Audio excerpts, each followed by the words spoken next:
అందరికీ నమస్తే అండి. Welcome back to our channel. అందరూ బాగున్నారనుకుంటున్నాను. ఇవాళ ఒక ముఖ్యమైన వీడియోని షేర్ చేస్తున్నాను.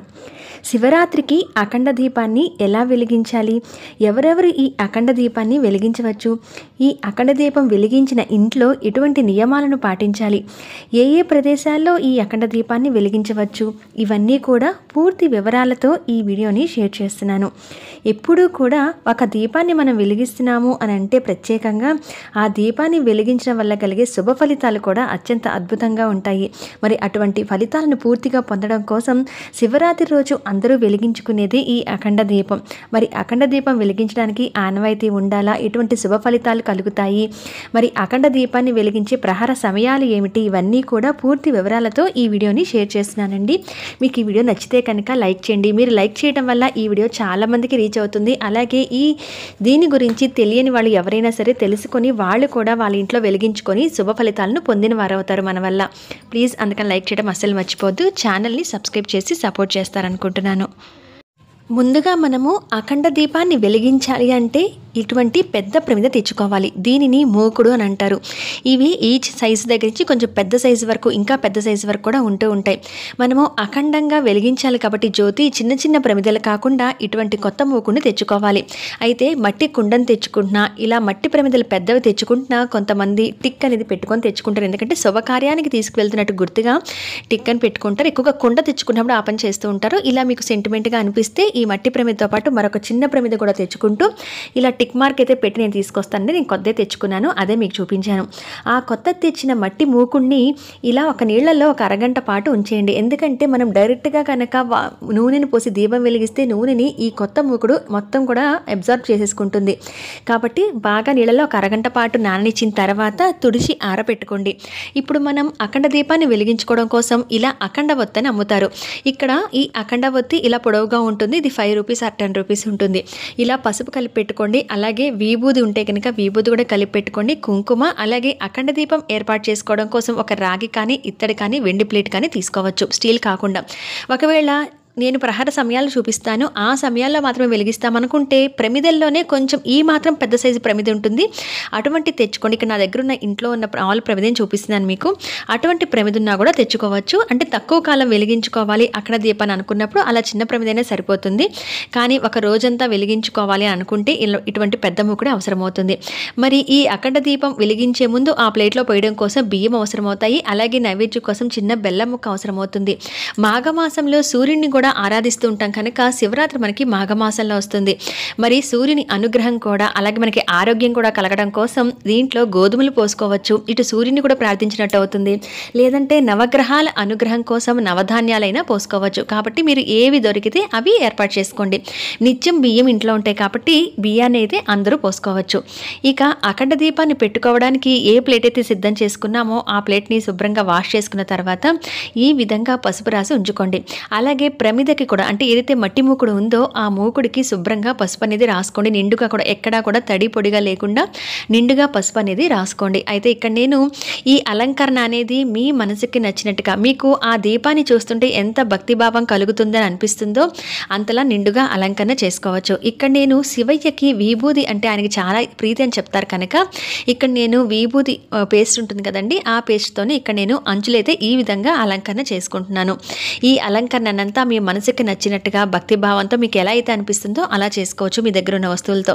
లేదా పసుపు రాసేసి మొత్తంగా మీరు కుంకుమ బొట్లు పెట్టుకోవచ్చు. ఇక ఆ తర్వాత ఇందాక మనం పసుపు రాసుకున్న ప్లేటుకు కూడా కుంకుమ బొట్లు అనేవి పెట్టుకోండి. మనం ఎప్పుడూ కూడా దీపము జ్యోతి స్వరూపం అనేది లక్ష్మీదేవి స్వరూపంగా భావిస్తూ ఉంటాం.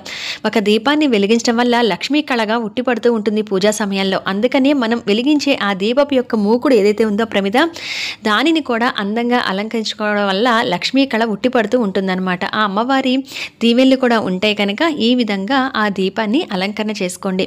ఇక్కడ మనకి ఆ కొత్త మూకుడు అంటే తొందరగా అది అబ్జర్వ్ చేసుకుంటుంది కాబట్టి నేను ఆ విభూదంతా రాసిన తర్వాత గంధం బొట్లు పెట్టి మళ్ళీ కుంకుమ కూడా ఆ గంధం మీద పెట్టి ఈ విధంగా మట్టి మూకుడిని శుద్ధం చేసుకున్నాను. అయితే ఈ మట్టి మూకుడు అనేది మనకి కుండలు అమ్మే చోట అటువంటి చోట్ల ఇప్పుడు పూజా స్టోర్స్లో ఈ శివరాత్రి కంటే చాలా పెద్దవి కూడా ఇంకా అమ్ముతూ ఉంటారండి. దాన్ని బట్టి మీరు తెచ్చుకోండి. అలాగే మనం ఎక్కడైతే ఈ దీపాన్ని వెలిగించదలుచుకున్నామో అక్కడ ఈ విధంగా పసుపు కానీ జేగురు కానీ రాయండి. రాసి లేదా కనీసం పసుపు నీళ్ళు చిలకరించైనా తుడిచేసుకొని ఆ తర్వాత మీరు ముగ్గు పెట్టుకొని ఈ దీపాన్ని అలంకరించి వెలిగించవలసి ఉంటుంది. అయితే ఎక్కడెక్కడ ఈ దీపాన్ని వెలిగిస్తారు అని అంటే మన పూజా మందిరంలో మీకు ప్లేస్ ఉంటే కనుక అక్కడే వెలిగించుకోవచ్చు. జాగ్రత్తగా చూడండి, ఎందుకంటే కొంచెం పెద్ద దీపం అనేది ఎక్కువసేపు వెలుగుతూ ఉంటుంది కాబట్టి జాగ్రత్తలు తీసుకుంటూ పూజా మందిరంలో వెలిగించుకోవచ్చు. లేదంటే ఎక్కడైతే శివయ్యకి ప్రత్యేకంగా పీఠం ఏర్పాటు చేసి మీరు రేపు శివరాత్రి పూజను చేసుకుంటున్నట్లయితే కనుక అక్కడ వెలిగించవచ్చు. లేదంటే ఇంట్లో ఈశాన్య భాగంలో కూడా ఈ దీపాన్ని వెలిగించుకోవచ్చు. పూజ చేసే ప్రదేశంలో ఒక పక్కగా కూడా ఒక మూలన ఈ దీపాన్ని వెలిగించవచ్చు. కాబట్టి అక్కడ ప్రత్యేకంగా పెడుతున్నట్లయితే కనుక ఆ నేల మీద డైరెక్ట్గా పెట్టేయకుండా పద్మ ముగ్గు వేసి ఈ విధంగా అలంకరణ చేసుకున్న తర్వాత ఇంతాక మనం సిద్ధం చేసుకున్న ప్లేట్ని అయితే పెట్టుకుని ఇక్కడ 3 గుప్పిళ్ళు లేదా 3 దోసిళ్ళు, కొంతమంది కేజింబావు బియ్యం అని అలా పోస్తూ ఉంటారు. ఎలా అయినా లేదా ప్లేట్ నిండుగా అయినా మీరు బియ్యం పోసుకోవచ్చు. ఇంతాక నేను చెప్పినట్టుగా నవధాన్యాలు పోసుకోవచ్చు, లేదా గోధుమలు పోసుకోవచ్చు, లేదా ఒడ్లు పోస్తాం కదా ధాన్యము, అవి పోసుకోవచ్చు. పోసుకున్న తర్వాత దాంట్లో ఓంకారం, ఎందుకంటే ఆ శివయ్యకి ప్రత్యేకంగా మన సంకల్పం, మన కోరికలు స్వామివారి ముందుంచి ఆయన అనుగ్రహం కోసం, ఆయన ఆశీర్వాదాల కోసం వెలిగించుకుంటున్న అఖండ దీపం కనుక ఈ విధంగా ఓంకారం కూడా ఆ బియ్యం మీద వేయండి. కొంచెం చిటికెడు కుంకుమ పసుపు వేసుకున్నా సరిపోతుంది. ఎందుకంటే మళ్ళీ ఈ బియ్యాన్ని మనం వాడుకుంటాం కనుక చిటికెడు పసుపు కుంకుమ వేసుకున్నా సరిపోతుంది. లేదా ఈ విధంగా ఓంకారమైన రాసుకోవచ్చు. రాసుకున్న తర్వాత ఇంతాక మనం సిద్ధం చేసుకున్న ఆ మట్టి మూకుడును ఈ బియ్యం మీద పెట్టండి. పెట్టిన తర్వాత దీంట్లో నువ్వులను పోయండి. సహజంగా ఎక్కువ పెద్ద మట్టి మూకుడు కాబట్టి చాలా ఆవు నెయ్యి పడుతుంది. దానికన్నా మీరు నువ్వుల నూనె వాడినా సరిపోతుంది. మనకి దీపారాధనకు పడే నువ్వుల నూనె ఉంటుంది కదా, అది తెచ్చుకొని దీని నిండా కూడా పోసుకొని అఖండ ఒత్తి ఏదైతే ఉంటుందో ఆ ఒత్తిని ఇలా ముందుగానే నూనెలో తడిపి పెట్టుకోవడం వల్ల మనకి ఎక్కువసేపు ఆ దీపం అనేది వెలుగుతుంది. అలాగే బాగా వెలుగుతుంది కూడా. అందుకనే ఒక అరగంట పాటైనా కనీసం, లేదా ముందు రోజు రాత్రి అయినా సరే ఒక బౌల్లో మీరు ఈ విధంగా కొంచెం నూనెను పోసి ఆ ఒత్తిని నానబెట్టి ఉంచుకోండి. ఆ ఒత్తిని చక్కగా మొదట్లో మనం బాగా వెలిగిస్తే వెలిగేలాగా కొంచెం దాన్ని సరి చేసుకొని ఈ విధంగా ఏర్పాటు చేసుకోండి. ఇప్పుడు దీన్ని మనము వెలిగించే ముందు పూర్ణ ఫలం, నిండు ఫలంగా చెప్పే కొబ్బరికాయను తీసుకోండి. కొబ్బరికాయను తీసుకొని మీ ఇంట్లో మీ గోత్రము, మీ ఇంట్లో ఎంతమంది కుటుంబ సభ్యులైతే ఉంటున్నారో వారి పేర్లు ఇవన్నీ కూడా చెప్పుకొని, అది పిల్లల విద్య అవ్వచ్చు, వివాహ ప్రయత్నాలు అవ్వచ్చు, ఉద్యోగ ప్రయత్నాలు అవ్వచ్చు, భర్త ఉద్యోగం అవ్వచ్చు, మీ ఉద్యోగం అవ్వచ్చు, వాళ్ళ ఆయుష్, ఆరోగ్యం అన్నీ కోరుకుంటాం కనుక మనం ఇంటి కుటుంబ క్షేమం అనేది కోరుకుంటాం కనుక అందరి పేర్లు కూడా చెప్పుకొని స్వామివారికి నమస్కారం చేసుకొని ఆ కొబ్బరికాయ మొదటిగా కొట్టండి.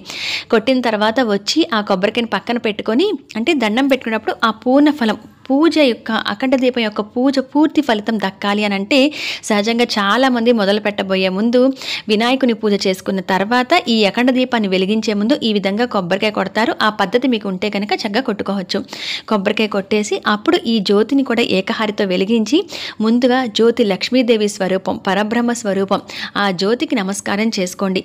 శివయ్య జ్యోతి రూపంలో కూడా ఉంటాడని చెప్తారు. ఆయన లింగ రూపం ఎలా అయితే ఉంటాడో ఇటువంటి అఖండ దీపాన్ని పెట్టి వెలిగిస్తున్నప్పుడు ఆ జ్యోతి రూపంలో కూడా స్వామివారి దర్శనం ఇస్తారని అంటారు. అందుకని అక్కడ నమస్కారం చేసుకొని కొంచెం పసుపు కుంకుమ అక్షింతలు వేసి నమస్కారం చేసుకోండి. మనం స్టార్టింగ్లో బియ్యం మీద పసుపు కుంకుమ వేసాం కనుక ఇక్కడ అక్షింతలు వేసి నమస్కారం చేసుకోవచ్చు. ఎవరైనా పొరపాటున బియ్యం పైన మీరు పసుపు కుంకుమ వేయకుండా మూకుని పెట్టుంటే కనుక ఇక్కడ దీపం వెలిగించాకైనా మీరు పసుపు కుంకుమ కొంచెం వేసి అక్షింతలు 2 గింజలు వేసి నమస్కారం చేసుకొని ఒక్క పువ్వు పెట్టచ్చు, లేదా మీ దగ్గర ఎక్కువ పూలుంటే పూలతో కూడా ఈ దీపం దగ్గర అలంకరణ చేసుకోండి.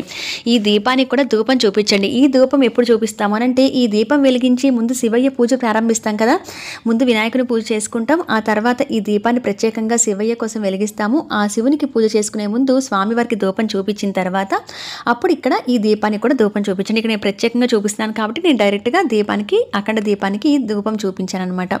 ఇలా ధూపం చూపించి అప్పుడు మీరు ఎక్కడైతే శివయ్యకి పూజ చేస్తున్నారో శివుని అష్టోత్తరం, లింగాష్టకం, బిల్వాష్టకం ఇటువంటివన్నీ చదువుకుంటూ ఉంటాం కదా, అవన్నీ చదువుతున్నప్పుడు శివయ్యకి పూజ చేసుకుంటూ మధ్యలో ఈ దీపం దగ్గర కూడా మీరు పూజ చేసే ప్రదేశంలో శివయ్యకి ఎదురుగానే పెట్టుకున్నారనుకోండి ఈ దీపాన్ని, అక్కడే అక్షింతలు వేస్తూ అటు శివయ్యకి ఇటు దీపం దగ్గరైనా పూజ చేసుకోవచ్చు. ఒకవేళ మీరు కొంచెం ప్రత్యేకంగా దూరంగా పెట్టుకుంటే కనుక దీపానికి పూజ చేసుకుంటున్నప్పుడు మధ్యలో ఈ దీపం దగ్గర అంటే ఒక పక్కగా పూజకి ఒక పక్కగా పెట్టుకుంటున్నట్లయితే, అంటే పూజ చేసే ప్రదేశంలో పీటను ఏర్పాటు చేసుకోనో లేదా మీరు ఎక్కడైతే ఈ దీపాన్ని పెట్టుకున్నారో అక్కడ కూడా అక్షింతలు వేసి నమస్కారం చేసుకోండి ఈ దీపానికి. మనము ఈసారి 2025వ సంవత్సరంలో మహాశివరాత్రి ఈ ఫిబ్రవరి 26వ తారీఖున జరుపుకుంటున్నాం.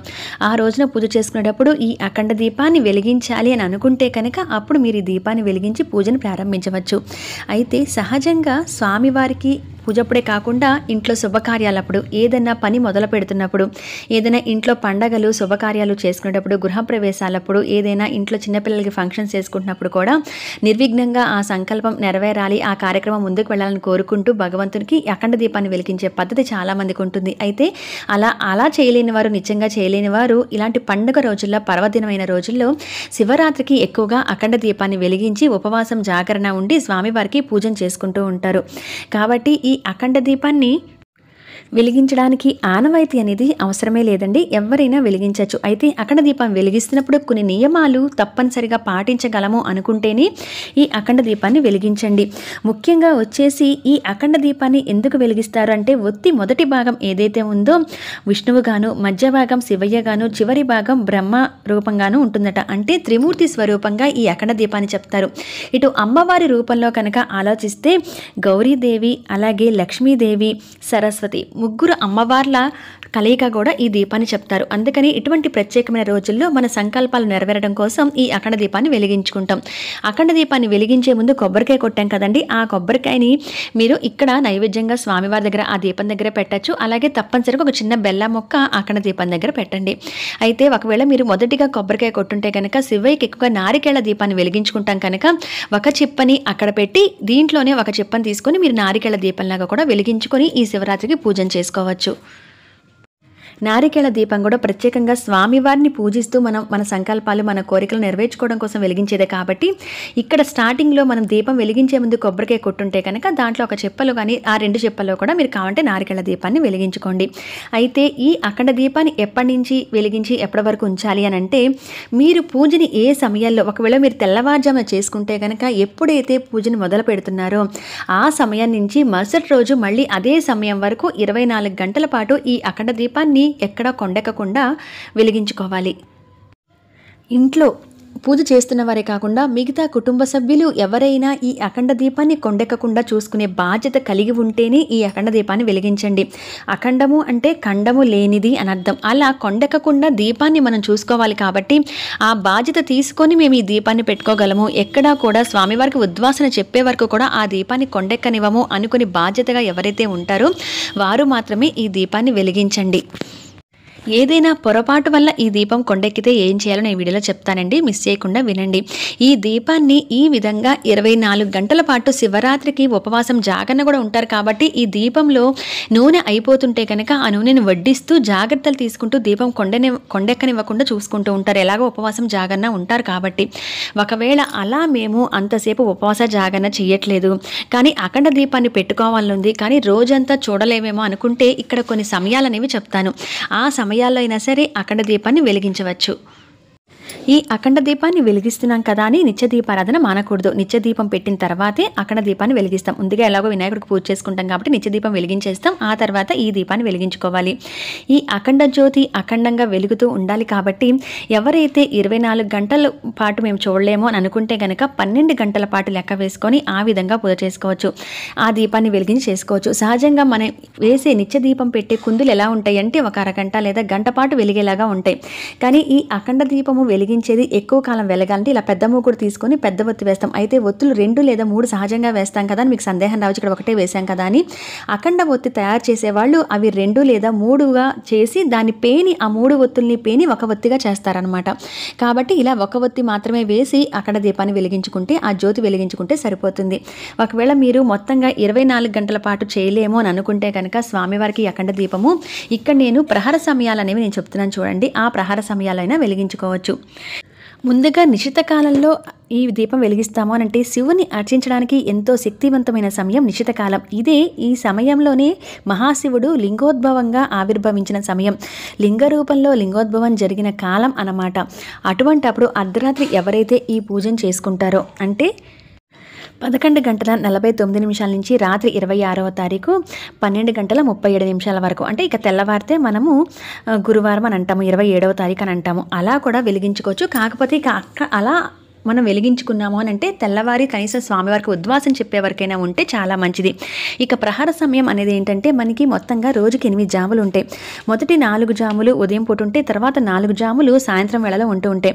మొదటి జాము ఈ ప్రహార సమయం ఏంటంటే బుధవారం సాయంత్రం 6 గంటల 2 నిమిషాల నుంచి 9 గంటల 6 నిమిషాల వరకు మొత్తంగా 3 గంటల పాటు ఉంటూ ఉంటుందన్నమాట. ఆ సమయంలో ఆ 3 గంటలైనా కంటిన్యూషన్గా ఈ దీపం వెలిగించేలా ఉంచవచ్చు. లేదంటే రెండవ జాము ప్రహార సమయం రాత్రి 9 గంటల 6 నిమిషాల నుంచి అర్ధరాత్రి 12-13 వరకు. మూడవ ప్రహార సమయం వచ్చేసి అర్ధరాత్రి 12 గంటల 13 నిమిషాల నుంచి రాత్రి తెల్లవారుజ 3 గంటల 19 నిమిషాల వరకు. అంటే ఇక తెల్లవారితే మనము గురువారం అని అంటాము. నాలుగో జాము వచ్చేసి 27వ తారీఖు గురువారం తెల్లవారుజ 3 గంటల 19 నిమిషాల నుంచి ఉదయం 6 గంటల 26 నిమిషాల వరకు. అయితే లింగోద్భవ సమయాల్లో వరకు ఉంటాము అనంటే గనక ఆ సమయంలో పూజ చేస్తున్నాం అనంటే ఇక్కడ ఇచ్చిన ప్రహార సమయాలు ఆ సమయాల్లో వెలిగించుకోవచ్చు, తెల్లవారే వరకు వెలిగించుకోవచ్చు. లేదా ఉదయం ఎప్పుడైతే బ్రహ్మముహూర్తంలో పూజ చేస్తామో 26వ తారీఖు మహాశివరాత్రికి అక్కడి నుంచి మరుసటి రోజు స్వామివారికి ఉద్వాసన చెప్పే వరకు కూడా ఉండాలి. అంటే ఈ జాము సమయాలు ఎందుకు ఇచ్చాను అని అంటే ఎవరైనా అఖండ దీపం వెలిగించుకోవాలంది కానీ రోజంతా చూడటానికి అవ్వదండి అని చాలామంది అడుగుతూ ఉంటారండి. అందుకని కనీసం ఈ సమయాల్లో అయినా ఒక 3 గంటల పాటైనా జాము సమయాల్లో వెలిగించుకుంటారు ప్రశాంతంగా స్వామివారికని ఈ సమయాలు చెప్పాను. కానీ ఎక్కువగా అఖండ దీపం అని అంటే ఒక రోజంతా లేదా 12 గంటల పాటు ఎక్కువగా అనుకొని వెలిగిస్తూ ఉంటారు. మరి అఖండ దీపం వెలిగించినప్పుడు ఇంట్లో పాటించవలసిన నియమాలు ఏంటంటే బ్రహ్మచర్యం తప్పనిసరిగా పాటించాలి. ఆ రోజు శివరాత్రి కూడా కాబట్టి. అలాగే తలస్నానం తప్పనిసరిగా చేయాలి. వాష్రూమ్కి వెళ్ళొచ్చి బయటకు వెళ్ళొచ్చి ఆ బట్టలతో దీపంలో నూనెను వడ్డించడం కానీ దీపాన్ని ముట్టుకోవడం కానీ పూజా ప్రదేశం వైపు రావడం కానీ అస్సలు చేయకూడదండి. చిన్నపిల్లలు అటువంటి వాళ్ళు జాగ్రత్తగా చూసుకొని ఈ బాధ్యతగా అఖండ దీపం కొండెక్కకుండా చూసుకోగలము అంటేనే వెలిగించండి. ఒకవేళ మీరు ఈ అఖండ దీపం కొండెక్కితే పొరపాటున మనదంటూ ప్రమేయం లేకుండా కొండెక్కితే ఏదైనా గాలి వల్ల కానీ మరి ఏదైనా కాన వల్ల కొండెక్కితే ఆ మరొక కొత్త వత్తిని కూడా దగ్గర పెట్టుకోండి. 2 ఒత్తులు తెచ్చుకొని దగ్గర పెట్టుకోండి, 2-3.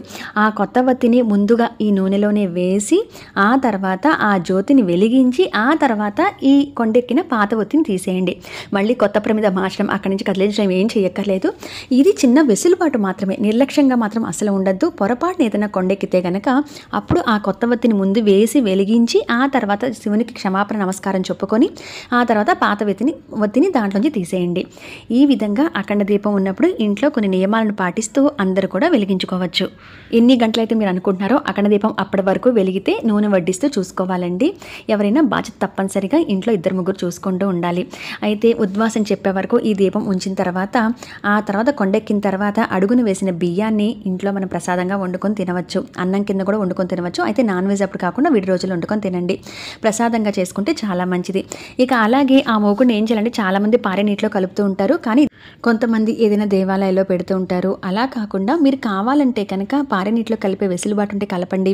లేదంటే కనుక మీరు అది శుభ్రం చేసి శుభకార్యానికి దీపం కోసం వెలిగించిందే కాబట్టి మీరు మళ్ళీ వాడుకోవచ్చు. కొంతమంది ఏదైనా అఖండ దీపం అంటే ప్రత్యేకమైన రోజులు వెలిగించుకున్నప్పుడు కొత్తదే తెచ్చుకుంటారు కనుక ఇలా చేస్తూ ఉంటారనమాట. మీరు ఒకవేళ అటువంటి అభ్యంతరం ఏమి లేదంటే దీనిని మళ్ళీ కడుక్కొని మళ్ళీ వాడుకోవచ్చు. ఇదండి అఖండ దీపం గురించి ఇన్ఫర్మేషన్. నచ్చితే లైక్ చేయండి. మరొక మంచి వీడియోలో మళ్ళీ కలుస్తా. అంతవరకు సెలవు. నమస్కారం.